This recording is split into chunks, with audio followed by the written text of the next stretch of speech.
ଆମେ ଆମର ଭାବନା ହିଁ ଆମର ଭାଗ୍ୟ ହୋଇଥାଏ। ଆମର ଭାବନା ଯେମିତି ହେବ ଆମର କର୍ମ ସେମିତି ହେବ, ଆମର ବିଚାର ସେମିତି ହେବ, ଆଉ ଆମର ବିଚାର ଏବଂ କର୍ମ ଯେମିତି ଆମର ଜୀବନ ସେମିତି, ଆଉ ଆମର ଜୀବନ ଯେମିତି ଆମର ଭାଗ୍ୟ ବି ସେମିତି ହେବ। ଆମେ ନିଜ ଜୀବନରେ ଯେମିତି ଅନୁଭବ କରନ୍ତି ସେ ଅନୁଭବ ଆମର ଭାବନାରୁ ହିଁ ଆରମ୍ଭ ହୋଇଥାଏ। ଯାହାର ଅନୁଭବ ବହୁତ ଭଲ ତାର ଭାବନା ବହୁତ ଭଲ, ଏବଂ ଯାହାର ଅନୁଭବ ବହୁତ ଖରାପ ତାର ଭାବନା ଖରାପ। ଯଦି କେବେ ଆମେ ନିଜ ଜୀବନରେ ନିଜ ଉପରେ ବିଶ୍ୱାସ ନ କରିବା ତାହେଲେ ସିଚୁଏସନ୍ ଯେତେ ଭଲ ଥାଉ ଆମେ ଆଗକୁ ବଢ଼ିପାରିବା ନାହିଁ। କିନ୍ତୁ ଯଦି ନିଜ ଉପରେ ବିଶ୍ୱାସ କରିବା ସିଚୁଏସନ୍ ଯେତେ ଖରାପ ଥାଉ ଆମେ ଆଗକୁ ବଢ଼ିବା ପାଇଁ ଚେଷ୍ଟା କରିବା, ଆମେ ସବୁବେଳେ ଚଏସ୍ କରିବା ଯେ ଆମେ ଆଗକୁ ବଢ଼ିବୁ। ତେଣୁ ନିଜ ଉପରେ ବିଶ୍ୱାସ ରଖିବା ବହୁତ ବଡ଼ କଥା, ଯେଉଁଟାକି ଇମ୍ପୋର୍ଟାଣ୍ଟ ହେବା ବି ଉଚିତ। ଆମେ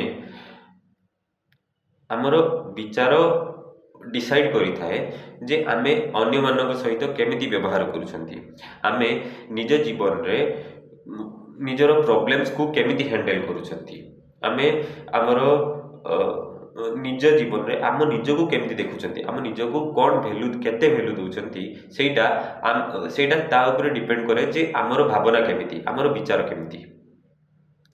ତ ଏଇସବୁ ଜିନିଷରୁ ଆମେ ଶିଖୁଛନ୍ତି କ'ଣ? ଆମେ ଏଇଆ ଶିଖୁଛନ୍ତି ଯେ ଆମେ କ'ଣ କରିବା ଉଚିତ, ଏଇଭଳିଆ ଆମର ଏଇ ଜୀବନରେ ଆମେ କ'ଣ କରିବା ଉଚିତ। ଆମେ ଅନ୍ୟମାନଙ୍କୁ ନୁହେଁ ବରଂ ନିଜକୁ କଣ୍ଟ୍ରୋଲ କରିବା କଥା ଚିନ୍ତା କରିବା ଦରକାର। ଆମେ ସବୁବେଳେ ଚେଷ୍ଟା କରନ୍ତି ଯେ ଆମଠୁ ଅପୋନେଣ୍ଟ, ଆମର ବିପରୀତ ଯିଏ ଅଛି, ଆମର ଅପୋଜିଟ୍ରେ ଯିଏ ଅଛି ସିଏ ସବୁବେଳେ ଭୁଲ କରୁଛି, ବଟ୍ ଆମେ ନିଜକୁ କଣ୍ଟ୍ରୋଲ କରିବା ଦରକାର, ନିଜର ଭୁଲ ଦେଖିବା ଦରକାର, ବେଶୀ ଇମ୍ପୋର୍ଟାଣ୍ଟ। ଯେଉଁଟାକି ଆମେ କରନ୍ତିନି, ଆମେ ସବୁବେଳେ ଭାବନ୍ତି ଯେ ଅନ୍ୟ ଲୋକମାନେ ଭୁଲ କରୁଛନ୍ତି, ଅନ୍ୟ ଲୋକମାନେ କଣ୍ଟ୍ରୋଲ ହେବା ଦରକାର, ଅନ୍ୟ ଲୋକମାନଙ୍କୁ ଆମେ କଣ୍ଟ୍ରୋଲ କରିବା ପାଇଁ ଚେଷ୍ଟା କରନ୍ତି, ଯେଉଁଟାକି କେବେ ସମ୍ଭବ ବି ନୁହେଁ। କିନ୍ତୁ ଆମେ ଅନ୍ୟ ଲୋକମାନଙ୍କ ଅପେକ୍ଷା ନିଜକୁ କଣ୍ଟ୍ରୋଲ କରିବା ଦରକାର। ନିଜକୁ କଣ୍ଟ୍ରୋଲ କରିବା ମାନେ ନିଜର ଭାବନାକୁ କଣ୍ଟ୍ରୋଲ କରିବା।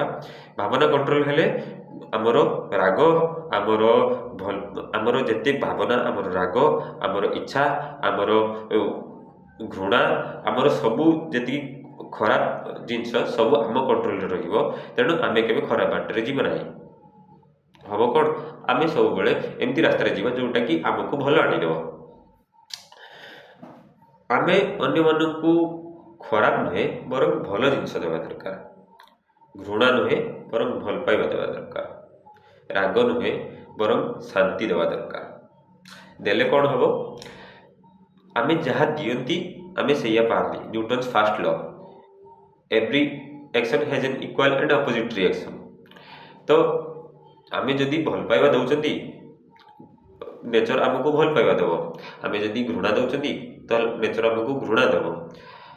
ତ ଆମେ ଡିସାଇଡ୍ କରିବା ଦରକାର ଦେବା ପୂର୍ବରୁ ଯେ ଆମେ କ'ଣ ଦେଇତେ ଯାଉଛନ୍ତି, ଚିନ୍ତା କରିବା ଦରକାର। ଆମେ ଭଲସେ ରିଏଲାଇଜ୍ କରିବା ଦରକାର ଯେ ଆମେ ଯଦି ଭଲ ପାଇବା ଦେବା ତାହେଲେ ଭଲ ପାଇବା ପାଇବା, ଘୃଣା ଯଦି ଦେବା ତାହେଲେ ଘୃଣା ପାଇବା। ତାହେଲେ ଆମେ ଘୃଣା ଦେବା ହିଁ ନାହିଁ, କାରଣ ଆମେ ଘୃଣା ପାଇବାକୁ ଚାହୁଁନାହାନ୍ତି, ଆମେ ଭଲ ପାଇବା ଦେବା। ଏବଂ last and but not the list, ନିଜର ଶକ୍ତି ଉପରେ ଫୋକସ୍ କରିବା, ନା କି ନିଜର ଦୁର୍ବଳତା ଉପରେ। ହେବ କ'ଣ? ନିଜର ଶକ୍ତି ଉପରେ ଫୋକସ୍ କଲେ ନିଜକୁ ସୁଯୋଗ ଦେଖାଯିବ, ନିଜର ବାଟ ଦେଖାଯିବ ନିଜର ପ୍ରୋବ୍ଲେମର ସଲ୍ୟୁସନ୍ କରିବା ପାଇଁ। କିନ୍ତୁ ଯିଏ ନିଜର ପ୍ରୋବ୍ଲେମ୍ସ ଉପରେ ଫୋକସ୍ କରିବ ତାକୁ ପ୍ରୋବ୍ଲେମ୍ସର ସଲ୍ୟୁସନ୍ ନୁହେଁ ବରଂ ପ୍ରୋବ୍ଲେମ୍ସ ବଢ଼ିଲା ଭଳି ଦେଖାଯିବ। ସଲ୍ୟୁସନ୍ ସେତେବେଳେ ବାହାରେ ଯେତେବେଳେ ଆମେ ନିଜର ପ୍ରୋବ୍ଲେମ୍ସ ଉପରେ ନୁହେଁ ପ୍ରୋବ୍ଲେମ୍ସର ସଲ୍ୟୁସନ୍ ଉପରେ ଫୋକସ୍ କରିବା ପାଇଁ ଚେଷ୍ଟା କରନ୍ତି। ଆମେ ନିଜର ଷ୍ଟ୍ରେଙ୍ଗଥ୍ ଉପରେ ଫୋକସ୍ କରନ୍ତି, ସେତେବେଳେ ଆମେ ଆମ ପାଖରେ ଥିବା ସୁଯୋଗ ଗୁଡ଼ାକୁ ଜାଣିପାରନ୍ତି ଏବଂ ତା'ର ସଲ୍ୟୁସନ୍ କାଢ଼ିବା ପାଇଁ ଚେଷ୍ଟା କରନ୍ତି। ତ ଆମେ ଏଇଠାରୁ ଶିଖୁଛନ୍ତି କ'ଣ? ଆମେ ନିଜର ସଲ୍ୟୁସନ୍ସ ଉପରେ ବେଶୀ ଫୋକସ୍ କରିବା କଥା, ପାୱାର୍ସ ଆମର ଷ୍ଟ୍ରେଙ୍ଗଥ୍ ଉପରେ ବେଶୀ ଫୋକସ୍ କରିବା କଥା, ନା କି ନିଜର ୱିକନେସ୍ ଉପରେ।